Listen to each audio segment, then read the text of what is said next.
얼마 전 아스트로노미 앤 아스트로피직스 저널에 최근 테스가 발견한 실패한 별, 갈색 외성에 대한 연구 결과가 올라왔습니다.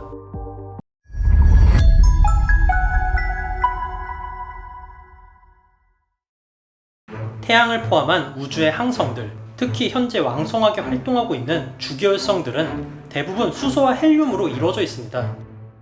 여기에서 수소와 헬륨이 서로 핵융합을 일으키는 PP 반응에 의해서 엄청난 에너지가 발생하게 되고, 이 에너지를 통해서 우리는 생존합니다. 우리가 대사 과정에서 만들어내는 이산화탄소는 태양에서 오는 에너지를 이용하는 광합성에 의해서 다시 산소와 탄소로 나뉘게 되고, 이 중에 탄소는 음식의 형태로, 산소는 다시 호흡을 해서 다시 이산화탄소가 되는 이 과정이 순환이 되게 됩니다. 그리고 이러한 에너지 순환이 반복이 될 수가 있는 건 태양에서 오고 있는 에너지 덕분이죠. 그런데 태양계에는 지구 같은 암석 행성 말고도 대부분이 가스로 이루어진 가스 행성들이 있습니다. 특히 목성 같은 행성은 행성의 구성 성분은 수소와 헬륨으로 태양과 거의 비슷합니다. 하지만 태양과 목성의 결정적인 차이는 바로 질량입니다. 태양에 비해 목성은 질량이 훨씬 더 작고, 그 때문에 중심의 압력이 충분하지 못해서 핵융합이 일어나기에는 많이 부족하죠. 여기에서 그러면 목성에다가 기체를 때려 넣어서 질량이 커지게 되면 별이 되는 거냐? 라고 물어볼 수도 있는데, 맞습니다. 정확히는 태양 질량의 약 8%에 도달을 하면 이론상 가장 작은 별인 적색 외성이 될 수가 있습니다. 이보다 작은 질량에서는 PP 반응으로 인한 핵융합이 불가능하기 때문에 80년대까지만 하더라도 태양 질량의 8% 이상인 천체만 항성이라고 생각을 했었는데, 문제는 그 후에 새로운 이론이 나왔죠. 80년대 후반에 태양 질량의 1.2% 이상이면 PP 반응은 불가능해도 중수소 핵융합은 가능하다는 새로운 연구가 등장을 합니다. 중수소는 양성자에 중성자가 하나 붙은 수소의 동위 원소로, 양성자끼리 핵융합을 하는 반응보다 요구 압력과 온도가 낮아서 조금 더 작은 에너지도 핵융합이 일어난다는 것입니다. 이때 PP 반응은 불가능하지만 핵융합으로 에너지를 만드는 천체, 갈색 외성이 이론적으로 등장을 한 것이죠. 재미있는 건 우리가 핵융합 발전을 이야기할 때 인공태양이라는 표현을 사용을 하는데, 정확히는 핵융합 반응에 더 용이한 중수소와 삼중수소를 사용하기 때문에 인공 갈색 외성이라는 표현이 사실 맞습니다. 아무튼 현재는 이론적 뿐만이 아니라 실제로도 갈색 외성이 관측이 되고 있는데, 이런 종류의 천체는 너무나 어두워서 발견이 쉽지 않기 때문에 만들어지는 데 필요한 정확한 질량이나 우주에 얼마나 많은지 등등은 알 수가 없었습니다. 지금까지는 말이죠. 얼마 전 아스트로노미 앤 아스트로피직스 저널에 최근 테스가 발견한 실패한 별, 갈색 외성에 대한 연구 결과가 올라왔습니다. 태양 질량의 1.2%에서 7.5% 사이에선 갈색 외성이 되고, 8% 이상에서는 M형 주계율성이 되는 것으로 추측을 하고 있는데, 이번 연구에서 사용이 된 갈색 외성들은 적색 외성과 갈색 외성의 경계인 7.5%에서 8% 초반대 사이의 질량을 지닌 천체들이었습니다.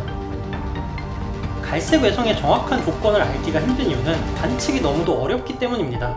우리 은하에만 해도 2천억 개가 넘는 항성이 있을 것으로 예상이 되지만, 지금까지 발견이 된 갈색 외성은 5천 개도 안 되는데, 그 이유는 너무나도 어두워서 관측이 힘들기 때문입니다. 심지어 시리우스보다 가까운 6.5광년 거리에 있는 갈색 외성도 탑 클래스급 천체망 환경이 아니면 관측이 불가능합니다. 시리우스가 육안으로 봐도 밤하늘에서 가장 밝은 항성인 것을 생각을 하면 엄청난 차이죠. 때문에 갈색 외성의 한계에 대해서 이론상으로만 추측을 해왔습니다. 이번에 확인한 천체들은 목성 질량의 77배에서 98배에 위치한 천체들이었는데, 모두 다 밝기나 스펙트럼으로 보아서 PP 핵융합이 일어나지 않는다고 추측이 되고 있습니다. 하지만 목성 질량의 98배면 M형 주계열성의 최소 질량인 8%를 살짝 넘는 수준으로 어쩌면 시간이 지나면 항성이 될 수도 있습니다. 결과적으로 8% 질량까지 갈색 외성이 되는 것으로 보이지만, 사실 PP 반응이 일어나기 위해서는 질량뿐만이 아니라 밀도 또한 영향을 미치기 때문에 천체의 원소 구성에 따라서 달라질 수가 있다는 의미입니다.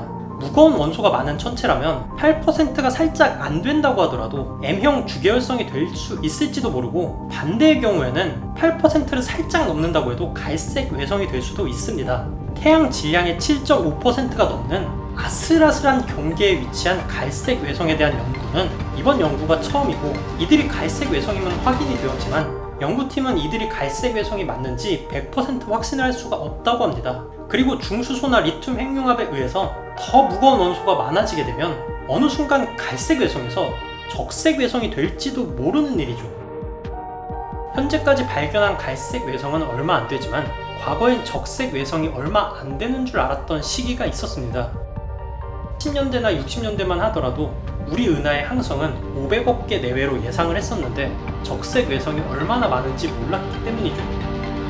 하지만 최근에는 최소 75% 이상에서 최대 90% 가까이가 적색 외성인 M형 주계열성이라고 생각이 되고 있고, 때문에 우리 은하의 항성수는 2천억 개에서 최대 4천억 개에 이른다고 예상을 하고 있는 것입니다.